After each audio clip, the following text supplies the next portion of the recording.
اگر سائنس کی بات کریں تو یہ فزیکلی ممکن کیسے تھا؟ یہ ایلینز کا نہیں بلکہ انتہائی اعلیٰ درجے کی انسانی ذہانت کا کمال تھا۔ ہمارے ذرائع بتاتے ہیں کہ انہوں نے بھاری پتھروں کو اٹھانے اور اپنی جگہ پر جمانے کے لیے ینتراز کا استعمال کیا۔ ینتراز؟ یہ کیا ہوتا ہے؟ ینتراز دراصل قدیم میکینکس اور مشینز کی سائنس تھی۔ انہوں نے پولیز، لیورز اور ڈھلوان یعنی ریمپس کا استعمال کیا، اور جہاں تک مسالے کے بغیر پتھر جوڑنے کی بات ہے، اس کی وجہ تھی ان کی بے مثال تراش خراش۔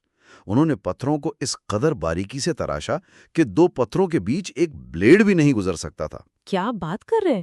ایک بلیڈ بھی نہیں؟ جی ہاں، ان کی انجینئرنگ کا اصل مسئلہ دراصل کشش ثقال یعنی گریوٹی اور رگڑ یعنی فرکشن تھی۔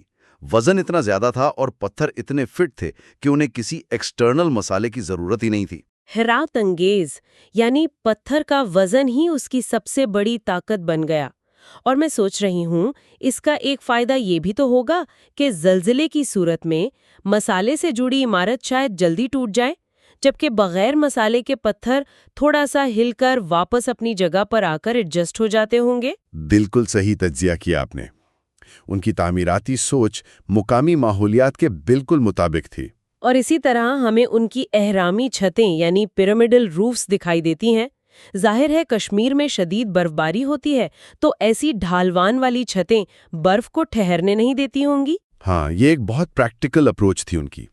لیکن یہاں ایک اور پہلو ہے جو اس پوری کہانی میں اور زیادہ رنگ بھرتا ہے، وہ ہے بیرونی اثرات۔ ہم صرف مقامی سوچ کی بات نہیں کر رہے، دستاویزات واضح اشارہ کرتی ہیں کہ ان ماہرین نے انڈو گریک یعنی یونانی اثرات کو بھی اپنی تعمیر میں شامل کیا تھا۔ یونانی اثرات کشمیر میں، یہ سلسلہ آخر کہاں سے جڑ گیا؟ مجھے تو وہاں دور دور تک کوئی کنیکشن نظر نہیں آتا۔ اگر آپ سلک روڈ یعنی شاہراہ ریشم کی تاریخ دیکھیں تو کشمیر ہمیشہ سے مختلف ثقافتوں کے ملاپ کا مرکز رہا ہے۔ الیگزینڈر یعنی سکندر اعظم کے وقت سے ہی اس خطے میں یونانی تہذیب کے اثرات موجود تھے۔ اچھا، تو وہ اثر اتنی صدیوں تک وہاں رہا؟ بالکل۔ کشمیری مندروں میں جو ستون یعنی کالمز پائے جاتے ہیں، ان کا ایک خاص حصہ جسے ایکھینوس کہا جاتا ہے، جو ستون کے اوپری حصے پر ایک گڈے یا کشن کی طرح ہوتا ہے، یہ دراصل یونانی ڈورک تعمیراتی انداز کی واضح پہچان ہے۔ اوہ، یعنی انہوں نے وہاں سے ڈیزائن کاپی کر لیا؟ نہیں، انہوں نے انہیں بس کاپی پیسٹ نہیں کیا، انہوں نے یونانی ستونوں کی اس خوبصورتی کو اپنے مقامی پتھروں اور ثقافت میں اس طرح گھلنے ملنے دیا کہ ایک بالکل نئی انڈو گریک کشمیری تاریخ رقم ہو گئی۔ یہ ایک پرفیکٹ فیوژن تھا۔ یہ تو واقعی دلچسپ ہے۔ یعنی ان کے پاس عظیم الجثہ پتھر تھے، کشش ثقل کو استعمال کرنے کا فن تھا، اور سلک روڈ سے آنے والی نئی ڈیزائن کی ٹیکنیکیں تھیں۔ یہ سب کچھ مل کر دراصل کسی ایسے عظیم بادشاہ کا انتظار کر رہا تھا جو اس فن کو اس کی انتہا تک پہنچا دے۔ اور وہ عظیم بادشاہ آئے بھی۔ بالکل۔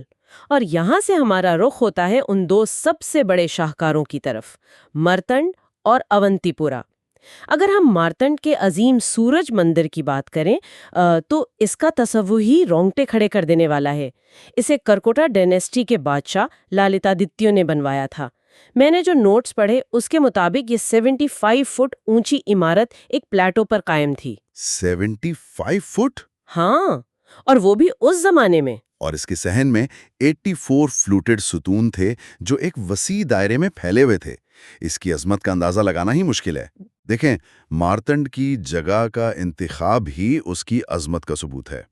یہ وادی کے ایک ایسے اونچے مقام پر بنایا گیا تھا جہاں سے پوری وادی کا نظارہ کیا جا سکتا تھا، اور صرف یہی نہیں، وادی کے کسی بھی حصے سے اسے دیکھا جا سکتا تھا۔ اس کی لمبائی 220 فٹ اور چوڑائی 142 فٹ تھی۔ یہ کشمیر کا سب سے بڑا پیرسٹائل یعنی ستونوں سے گھرا ہوا صحن تھا۔ زبردست۔ اور اس کے اندر کا حصہ 3 اہم مدارج میں تقسیم تھا: اردھ منڈپا، انترالا اور گربھ گرہ۔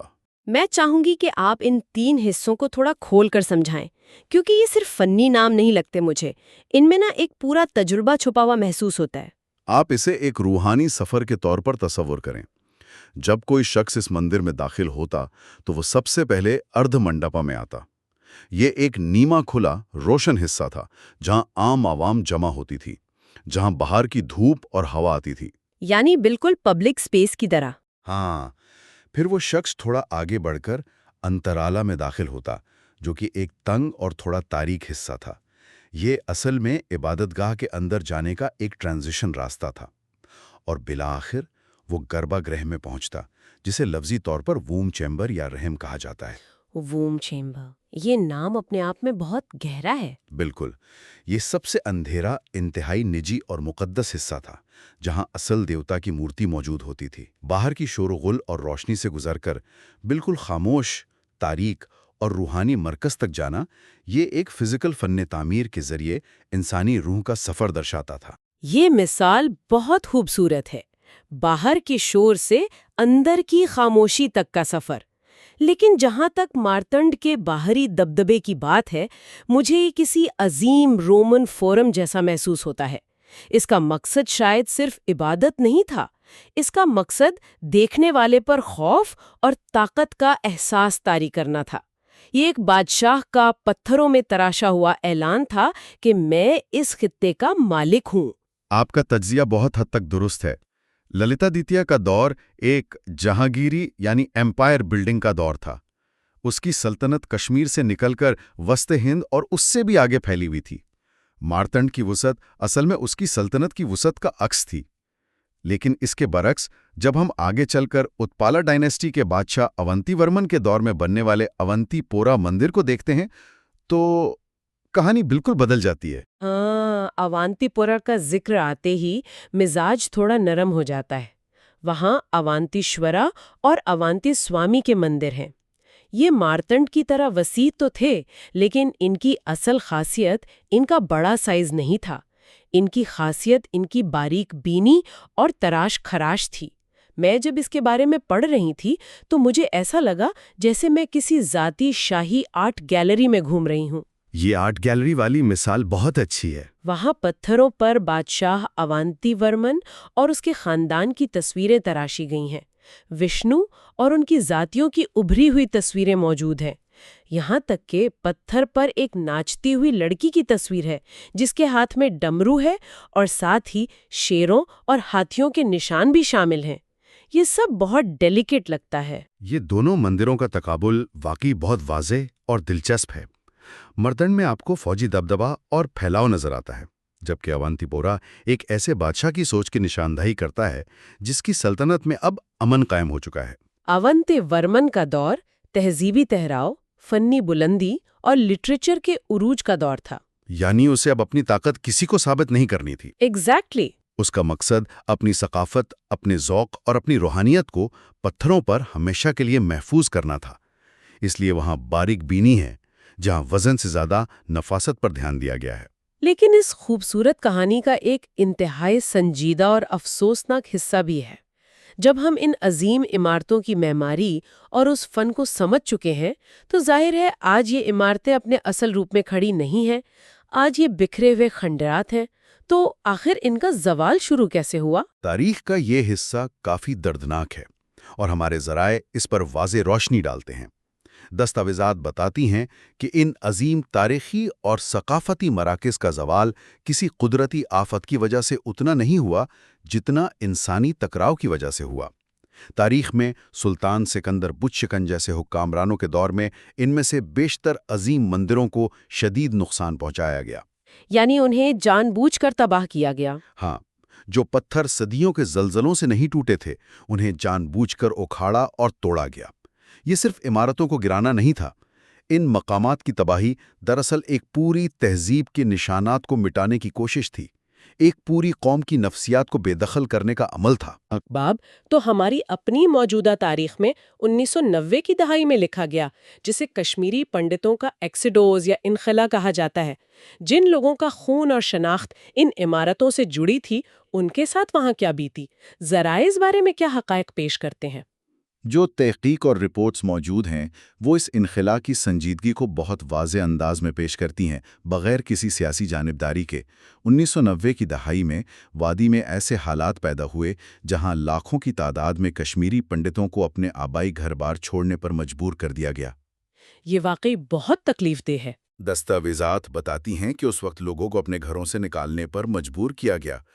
ہٹ لسٹ تیار ہوئیں، ان کے صدیوں پرانے گھروں اور مندروں کو لوٹا اور جلایا گیا۔